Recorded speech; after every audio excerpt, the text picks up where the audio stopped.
উদ্যোগ আপনারা দেখতে পেয়েছেন। আমরা আশা করি 180 দিনের মধ্যে সরকারের বাস্তবায়িত এবং যেগুলো শুরু করেছে ইনিশিয়েটেড অনেক কর্মসূচি, এগুলো প্রশংসিত হয়েছে। মাননীয় প্রধানমন্ত্রী নেতৃত্বে আমরা দুই একটি সংকটময় মুহূর্ত খুব সফলতার সাথে মোকাবিলা করেছি। যেমন মধ্যপ্রাচ্য একটা যুদ্ধ পরিস্থিতির কারণে জ্বালানি তেল এবং গ্যাসের সরবরাহ নিয়ে সারা বিশ্বে সংকট সৃষ্টি হয়েছিল, বাংলাদেশও তার বাইরে নয়। কিন্তু আমরা দীর্ঘ 1 মাস পর্যন্ত কোনো জ্বালানি তেলের বা গ্যাসের মূল্য বৃদ্ধি করিনি। একটা পর্যায়ে বুড়ো মৌসুমের সময় শেষ হয়ে যাওয়ার পরে মনে হয় 14 কি 15 এপ্রিল, আমার ঠিক মনে নেই, বা 16 এপ্রিল হতে পারে, তখন আমরা সহনীয় মাত্রায় জ্বালানি তেলের মূল্য বৃদ্ধি করেছি। বুড়ো মৌসুমে কৃষকদের কথা চিন্তা করেই তিনি সেই সিদ্ধান্তটা নিয়েছিলেন যে সেই সময় পর্যন্ত কোনো জ্বালানি মূল্য বৃদ্ধি করা হয়নি। যদিও ওই সময়ে সারা বিশ্বে আমাদের পার্শ্ববর্তী দেশসহ অনেক দেশেই জ্বালানি তেলের মূল্য প্রায় দ্বিগুণ হয়ে গেছে। এরপরে আমাদের গ্যাস সংকট, জ্বালানি সংকট, এগুলো বিগত ফেসিবাদী সময়ে রেখে যাওয়ার সমস্যা আমরা ওভারনাইট এখান থেকে ওভারকাম করতে পারিনি। তো এখন এই সমস্তগুলো সাকসেসফুলি আমরা মোকাবিলার চেষ্টা করছি এবং ভবিষ্যতে যাতে জ্বালানি নিরাপত্তা রাখা যায়, জ্বালানি তেলের সরবরাহ ঠিক রাখা যায় এবং আমরা মজুদ রাখতে পারি একটা সার্টেন সময়সীমা পর্যন্ত, সেই পরিকল্পনা আমরা নিচ্ছি। আপনারা ইতিমধ্যে লক্ষ্য করেছেন যে ভবিষ্যতে যাতে জ্বালানি এবং বিদ্যুতের কোনো সংকট না হয়, যেহেতু আমরা ব্যাপক বিনিয়োগ, ইনভেস্টমেন্ট আহ্বান করছি সারা পৃথিবী থেকে, এবং বাংলাদেশের অভ্যন্তরীণ বিনিয়োগও হবে ব্যবসা বাণিজ্য সার্কুলেশনের জন্য, উৎপাদনের জন্য। জ্বালানি এবং তেলের সরবরাহটা, প্রাইমারি এনার্জি, এটা গুরুত্বপূর্ণ ভূমিকা রাখে। সেই জন্যই আমরা পরিকল্পনাগুলো নিচ্ছি। আপনারা এটা প্রতিনিয়তই জানতে পারছেন।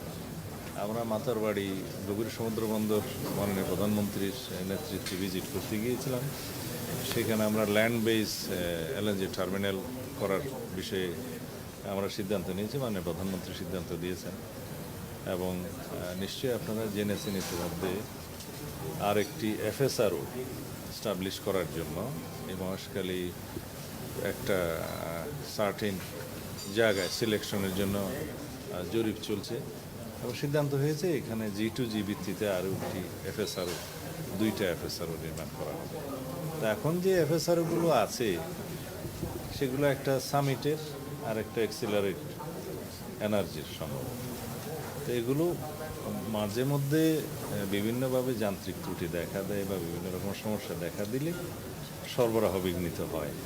তো যে সমস্যায় আমরা পড়েছি, এছাড়া গ্যাসের যে আমদানি নির্ভরতা বিগত ফেসিবাদী সরকারের সময় সৃষ্টি হয়ে গেছিল, এখান থেকে আমরা বেরিয়ে আসার জন্য দেশের অভ্যন্তরে এবং অনশোরে গ্যাসের অনুসন্ধান কার্য শুরু হয়েছে।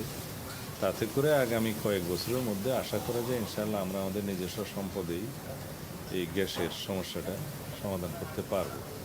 এইভাবে অন্যান্য ক্ষেত্রে, ডেভেলপমেন্টের ক্ষেত্রে যেগুলো প্রতিশ্রুতি ছিল, আমরা প্রথম মন্ত্রিসভা বৈঠকেই যে কৃষি লোন মাফ করা হয়েছে 10,000 টাকা পর্যন্ত সুদসহ, সেটা আমরা প্রথম মন্ত্রিসভা বৈঠকে আমরা অনুমোদন করেছি।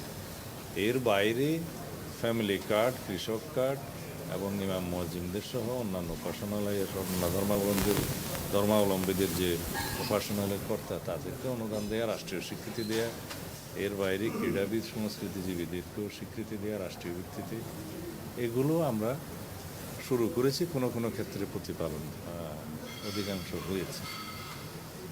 আর অন্যান্য বিষয়ের ক্ষেত্রে আমরা যেমন খাদ্য নিরাপত্তা নিশ্চিত করার জন্য আমরা আমাদের পরিকল্পনা প্রায় বাস্তবায়ন করে ফেলেছি এইবার।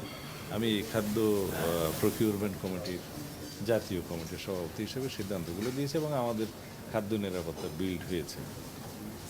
আর অন্যান্য ক্ষেত্রে বিভিন্ন মন্ত্রণালয়ের যে অগ্রগতি 180 দিনের মধ্যে আমরা করতে পেরেছি, সেগুলো কম্পাইল করে মাননীয় প্রধানমন্ত্রীর প্রেস সেকশন থেকে অথবা একটা কম্পাইল করে আমরা মিডিয়ার কাছে প্রকাশ করব আশা করি। বাংলাদেশে আল কায়েদার একটা ঘাঁটি করবার চেষ্টা চলছে, আপনারা বিষয়টা কিভাবে দেখছেন আসলে? কারা রিপোর্ট দিয়েছে আমি এখনো পড়িনি সেই রিপোর্ট। সিকিউরিটি কাউন্সিল আমি শুনেছি, সেটা পড়িনি। ওখানে হয়তো কিছু অবজারভেশন দিতে পারে, আমি না দেখে বলতে পারবো না।